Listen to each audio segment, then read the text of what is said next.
Bonjour à tous et à tous, bienvenue dans Éclat de lumière. Aujourd'hui, je vais vous présenter un peu plus l'univers.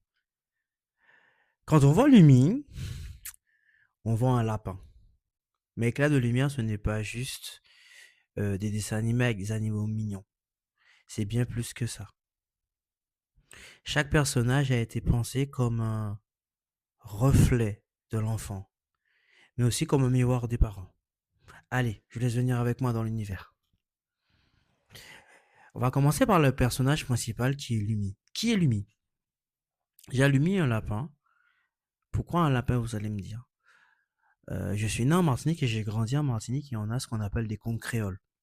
Et les contes créoles dont le personnage principal c'est Compère Lapin. C'est l'histoire qu'on raconte à tous les petits enfants depuis leur enfance en Martinique. Donc en gros j'ai créé Lumi sur cette base. Mais qui est Lumi? Déjà qui n'est pas? Lumi n'est pas un super héros. C'est pas un super lapin. Il n'est pas courageux. Bien au contraire. Lumi est un petit lapin qui doute, qui a peur, qui fait des bêtises. Il fait beaucoup de bêtises. Il ment, il triche, il vole, et tous les défauts que peut avoir un enfant normal. Pourquoi un personnage aussi faillible? Parce qu'un enfant ne s'identifie pas à la perfection.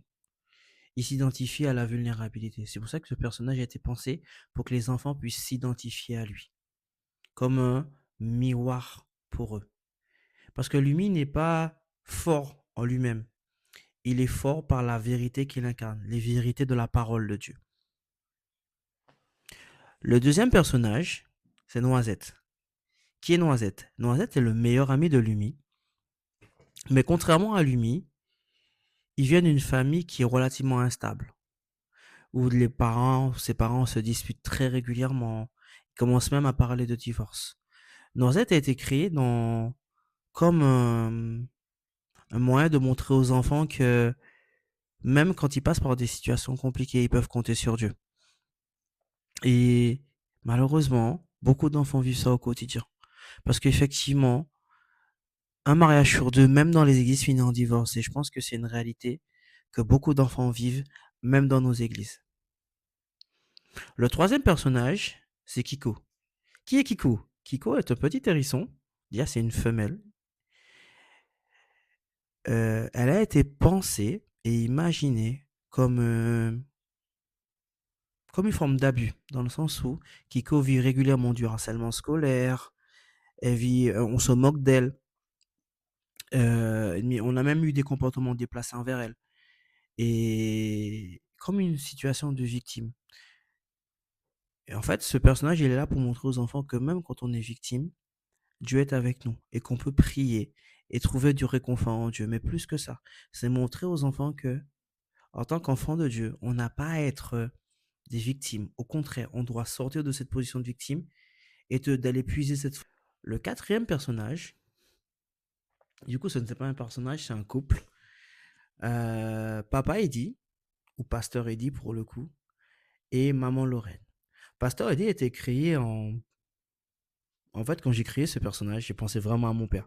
Parce que j'ai eu la chance d'avoir un père qui était juste génial, qui a prié pour moi pendant des années pour que je vienne à Jésus. Euh, Franchement, en plus, moi, il est encore là, donc papa, coucou, si tu vois cette vidéo. Ce personnage a été a été créé en pensant à toi. Donc voilà, en fait, papa a dit, il est là pour vraiment encourager Lumi, le pousser, mais aussi lui mettre un cadre là où il y a besoin de mettre du cadre, de mettre de la sévérité là où il y a besoin de mettre de la sévérité. Mais il veut aussi se positionner en tant qu'enseignant pour Lumi, le conduire dans la présence de Dieu. Des fois, quand Lumi a des questions, des peurs et des doutes, il dit, mais écoute simplement, parle à Jésus et demande-lui de te répondre. C'est vraiment ce rôle d'enseignant. Le Maman Lorraine, quant à elle, a été créée sur le principe de Proverbe 21. Elle est remplie de douceur, d'humilité et de simplicité. Euh, c'est un personnage que j'ai créé très récemment en pensant à quelqu'un. En fait, j'ai rencontré une fille, elle m'a fait typiquement penser à mon personnage. Et maman Lorraine sert vraiment de soutien émotionnel à lui. Il va lui porter de la douceur et de l'affection quand il en a besoin. Quant à lui, ce couple sert de modèle et de référence. C'est un couple parfait ou un couple normal. Je vous laisse me dire en commentaire pour ceux qui ont déjà vu les épisodes. Mais c'est vraiment un couple qui va servir de modèle de ce que ressemble à une famille chrétienne. Parce que plus que ça, quand Lumi vient avec des problèmes, des soucis, quand elle lui parle des problèmes de Noisette et de Kiko, en fait, la famille se passe pour prier pour eux. Que vraiment que c'est une famille de prière. Donc voilà. Du coup, nous avons fini notre présentation. Je vous propose qu'on prie, simplement. Éternel mon Dieu, je te remercie pour tous ces personnages qui ont été créés.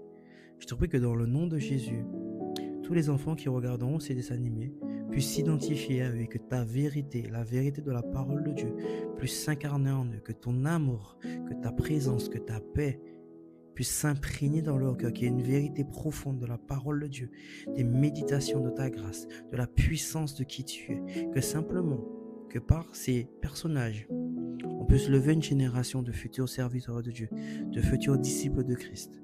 Que simplement, Père, que ma prière et mon cœur, c'est que ces enfants te connaissent dès leur enfance et que puissent grandir dans tes voies. Dans le nom de Jésus. Amen.